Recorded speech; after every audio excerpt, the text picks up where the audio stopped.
Hello Aquarius, Sun, Moon and Rising. These are your love messages for the second half of April. The very first card that we have coming up for you as an underlying energy is the Sun. What a lovely card to get as an underlying energy. The Sun talks about the potential for happiness. It's a very kind of innocent, joyful card, that pure joy of like a child that you can feel. It's about happiness at its core. That's what it's about. It's about happiness. It feels like anything is possible right now, Aquarius. Anything is possible in your love life. Now, there is another message that I always get with the Sun, and that is, like, when the moon comes up, that's when things are kind of hidden, there are secrets, and we don't really see anything. We don't see everything clearly. The Sun is the opposite of that. When the Sun card shows up, it lights up the spread. It kind of really shines a light on that area of your life. So that's where the potential for happiness comes from, but it also reveals stuff to us. It's about illumination. Things become much clearer. And I know in some of the previous readings for Aquarius, I've talked about being on that dark, shadowy road, especially when the moons come up and, having to go on faith. It doesn't feel like you're having to go on faith now. It's like things are being revealed to you. They start to be revealed for you from the second half of April. I really feel like this is like a turning point for a lot of signs. The energies have shifted so much. It's unbelievable how much the energies have shifted in this second half of April. Yes, Venus has gone direct, Mercury's still retrograde, but there's huge transformation taking place. There's massive amounts of manifestation going on. There's this very fresh and new energy. Yes, we're still in retrograde season, but things are looking up, especially for you, Aquarius, with the Sun here. And that's not the only good news here. We have the Fool coming up at the heart of your reading. The Fool is all about new beginning, a new cycle beginning in your life. That old chapter is all done and gone, and that new cycle begins. The Fool numbered 0. It's all about the rebirth of a soul, when that soul is born and starts on that new journey. Now, I've just said to you, it feels like you don't have to do anything on faith, but the Fool, it's not like he does things on faith. It's more, he's so trusting. He knows that he's going to go out on this adventure. He's out there for the adventure. He doesn't know what he's going to find. He doesn't know what he's going to see, but he's excited to go and explore. And there's that sense with you, Aquarius. I feel like with this whole kind of retrograde and everything that's went on, and there's been shifting in like how we relate to other people and the things that we want, even the dreams, like the things we were trying to manifest. It's like, do I really want those? There's been a reconsidering of relationships and dreams and paths and goals and all of those things. So you're kind of left like the Fool in many ways. Not that you are a fool, but the energy of the Fool card in that you're now ready to explore. You're not sure what's out there, but a lot of you don't even need the answers. You're just happy for change. You're happy to step out into the sun, to take that leap of faith and to go forward. It's all about the journey for you now. And it is a great new journey that's beginning for you. Now, for a lot of you, this could signify a new relationship that starts. Like if you're already in a relationship, it's like that relationship gets a new lease on life. For others of you, this is going to be a solo venture for a little bit. We've got other cards coming up for you, but you have that Sun there. I mean, even in the Fool card, we see the Sun in the background. The Sun is shining on you, and it's like you feel that potential. You see that potential. Now, coming up as a past energy, we have the Princess of Swords, also known as the Page of Swords.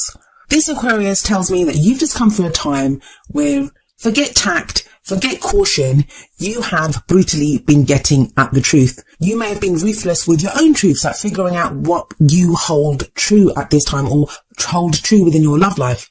You may have had to have words with someone else where you've had to speak your truth to someone. For others of you, this may have been someone that did that to you, that they kind of unleashed their truth on you. Now, it's always the truth. The court cards of the Suit of Swords, they always deal with the truth. The swords, they cut away at things to reveal the truth. But this is the Page of Swords, and the Page of Swords kind of lacks the maturity of like the king and the queen. So there's little tact here, and the truth can be kind of very bluntly and sometimes hurtfully delivered. So someone may have done that to you, or you may have had to do that with yourself or with someone else. The Page of Swords is also sometimes seen as the spy. So it may be that you've had your eye on someone, that you've been looking at them from afar, or someone's been doing that to you. But I feel within this reading, it's more about the truth. It's more about that kind of brutal need to get to the truth, or to reveal your truth, or to speak your truth, or to walk your truth. And that's a very Aquarian trait anyway. Now, coming up in the present, we have the King of Cups. He is a lovely energy. He has gained mastery over the Suit of Cups, and cups represent emotions. Cups can also represent water signs. So this may be a Cancer, Pisces or Scorpio, Sun, Moon or Rising, male or female even. So this could be your energy or the energy of someone that you're dealing with during this time, because the card that comes up in the present, it's the main energy for this period. Now this king, this is someone who has gained emotional maturity. He knows his emotions. And sometimes this can indicate someone who is able to control their emotions and may kind of hold back a little bit sometimes because they don't express always what they're feeling. I don't see that so much in the King of Cups, I'll be honest. I see that more with the King of Swords. But it's more like he's not going to be rash. In fact, I always see with the King of Cups that he's able to say, I love you. He's able to show his emotion because he has emotional maturity now. He's able to know what he's feeling and express what he's feeling without fear, without holding back. And that makes him a very loving, supportive, nurturing even energy. I always see him as like the ideal lover, you know, that kind of ideal romantic partner that you get in those kind of old romance novels. I forget what they're called now. But you have the sun sitting above this King of Cups. So maybe the sun is shining a light on someone that's in your life that is the King of Cups. Now, the King of Cups can definitely be you, Aquarius. Maybe you've reached that point where you are emotionally mature now. Not saying that you were ever emotionally immature, but you know, you're really in tune with how you're feeling. You're not ruled by your emotions. And Aquarius usually isn't, but with the things that have been going on, some people have been kind of, you know, emotions have been all over the place. That's understandable. So you could be the one that's now ready to kind of open up with your emotions, ready to share your emotions with someone else. But like I said, with that sun, this could be illuminating your own feelings, or that the fact that there is this King of Cups in your life somewhere. Someone who is willing to do that for you, to express how they're feeling. If it's you, it shows that you have the potential for great happiness within your love life by being this way. That's if you're totally single and you've taken on this energy of the King of Cups, then that's brilliant. And it's leading you to this potential for great happiness with the sun sitting above it. If this is someone else, you could find there's the potential for great happiness with that person. Now, where does this emotional maturity lead you? Or, you know, where is this person, this King of Cups energy person, going to take you? Well, you have the Two of Cups coming up in the future. This is also known as the soulmate card. But if you guys have been watching my videos for a while, you know how I feel about the word soulmate. Everyone has their own definition of what a soulmate is. It means different things for different people. And it's so easy to get lost in semantics when trying to go over the various meanings and definitions that people give to this word. But in this spread, what I will say is the Two of Cups, it's about a perfect union. It's about two people coming together and they're almost like perfect for each other. That's one of the reasons I don't like this to be called a soulmate card, because soulmate relationships, they're usually very turbulent. They're usually, they can be great. The emotional stuff is brilliant, but the whole point of soulmate relationships is to help each other grow. And I'm not really getting that here. I'm getting this more kind of like a relationship, this union of two people coming up in the future. And it sits underneath the Fool card. So it's a new beginning. This is part of your new beginning. You're out on a new path and there is a relationship there. And there's something else that I want to say here. There's going to be those of you that are watching this. You got through last year. You had that rocky start at the beginning of the year, but you've been putting in the work. You've been going through the changes. You've been transforming. I have done readings for so many Aquarians, and the changes that people have been going through, it's so difficult to give up on a dream or to give up on a goal or to, you know, to say that this is not right or I'm not going to be like this anymore. But there's so many people that have been doing that, so many Aquarians that have been doing that. And I feel like for those people that have been doing that work, that have changed so much, that have not just waited, you know, oh, I'll wait till retrograde season's over and then I'll see what happens. Yes, there's been this kind of waiting for Aquarians, but something about that shifted. It stopped from being about waiting. It started to be about a more dynamic energy within Aquarians. And I feel like those people that did all that, this is no surprise to you. This reading is no surprise to those people. You've expected this. You've felt this coming for a long time, and you'll look at this and you'll be like, okay, well, it's about time. That is that kind of energy. In fact, some of you are going to look at this and think, oh no, but I've started to do this now. I'm not sure if I'm ready for this. Like, you know, there's going to be that energy. Now, the others of you, and there's no judgment here, whichever path you're on, it doesn't matter. We all are where we need to be when we need to be there. But there's going to be others of you that you've just been waiting. That's all you've been doing. There's been no change in your energy. There's been no transformation. You've just been waiting for someone, and you'll look at this and you'll be like, oh, I hope it happens. If you're not sure that this is going to happen, if you're still in that waiting mode, then I'm really sorry to say this, but I don't know if this is going to happen for you. And I don't mean to be cruel, and I'm not pointing fingers and stuff, but the whole point of this is, I mean, if you look at the reading, the Fool is 0. It's not the first card, it's not the last card of the major arcana, but the Fool kind of kicks things off. Like, that's where you go. You head out on that new journey. And the Fool can only head out on that new journey after he's already passed through all the other lessons. After he's passed through all the other major arcana cards, gone from number 1 to number 21, gone from the Magician all the way through all the cards to 21, which is the World. Only after he's done all that, and the World is all about successful completion, getting through that phase, then the Fool starts his cycle again. So you have the Fool card set above this Two of Cups. And the reason I'm giving you this kind of cautionary kind of advice here is I don't want people to look at this and think, oh, excellent, I'm going to wait for my soulmate. My soulmate's coming. I don't want you to wait. So whatever it is that you've been through, all those lessons that you've been through, this is what's leading you now to this kind of King of Cups energy, which is at the end of April, on forward into the future, into that Two of Cups realm. But like I said, for those of you that look at this and think it's too good to be true, then it is too good to be true. It is too good to be true.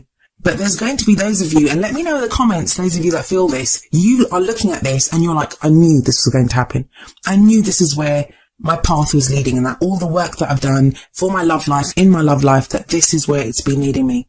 Now, coming out as your crowning energy, and the crowning energy is like, how do you get what you want? How do you manifest those things that you want? Like, how do you get to your goals? You have the Seven of Pentacles. Now, the Seven of Pentacles is sustained effort will bring you the results hoped for. Don't let up now, Aquarius. Don't be like, oh, the hard work is done, or I can just wait for this. And I don't really feel like you would do that. I don't feel like you do that. But sometimes it can get frustrating. Like, I always see the gardener is getting bored in this card. Even here, he looks bored.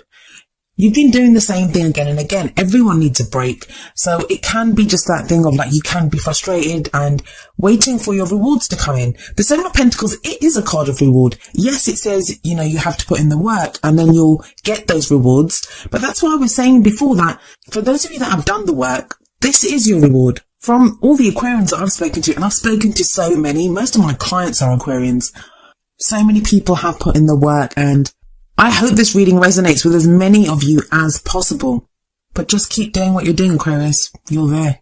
And please know that when I speak to you, when I say all this, I'm saying it to myself as much as I am to you. I'm an Aquarian sun, and this applies to me as much as it does to you. So all of us are in the same boat together. So what's the advice for you from your oracle cards? Well, the first card from the Romance Angels is retreat. It's time to disconnect from the world. Now, this can be that energy of the Seven of Pentacles that, you can get kind of frustrated. You can be kind of bored.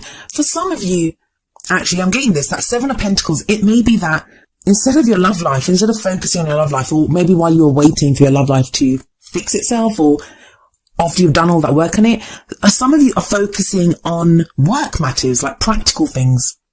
For others of you, this may indicate a literal retreat. You may take a break somewhere. You may, if you're in a relationship, go somewhere with your partner. You might even just spend quality time with your partner, like, staying in, ordering a takeaway and watching Netflix or something, like just quality time with you and your partner. But it's a break, and I think you deserve it, Aquarius. You really do. I don't see it as something heavy. I don't see it like the hermit energy where, you have to go in and reflect and meditate. This sounds like more of a treat, like a break. A spa break even, that, you've done the work, so much has been happening, so much is about to happen with this new cycle that's beginning, this King of Cups energy that's coming up, and that Two of Cups in the future. So much is happening here that you may want to take a short break before you kind of get stuck in with your new cycle. And with the Sun there coming up as an underlying energy, some of you may be taking a break, going on holiday in the sun somewhere. Now, the advice from the Whispers of Love deck is number 2, like attracts like. If you are longing for more love in your life, you need to be more loving. This is kind of the message that I was saying to you, and I'm sorry if I came across as very harsh, but if you've been putting out that hope, that loving energy, and it's never too late, you can start doing that now. But just know, I know so many people that there's so many Aquarians that message me and they're like, they know that this is going to happen. But whatever energy that you've been putting out, that's what's going to come back to you. if you're putting out love, and you can always send love out to someone, even if you're completely single, there's no one in your life, send love out to your prospective partner, to that person that you're going to meet. They're out there somewhere too. They've been going through transformation. They've been going through change as well. They're probably dealing with stuff. You can send them your loving, healing energy. For others of you, that's going to be in your relationships. Maybe that's the King of Cups energy, that now you're more kind of emotionally open and, more confident, saying how you feel and able to express that to your partner. Your partner will be the same way with you. Overall, it's a great reading, Aquarius. I really hope this resonates with everyone, and I hope everyone gets their kind of like Two of Cups energy. It's really brilliant.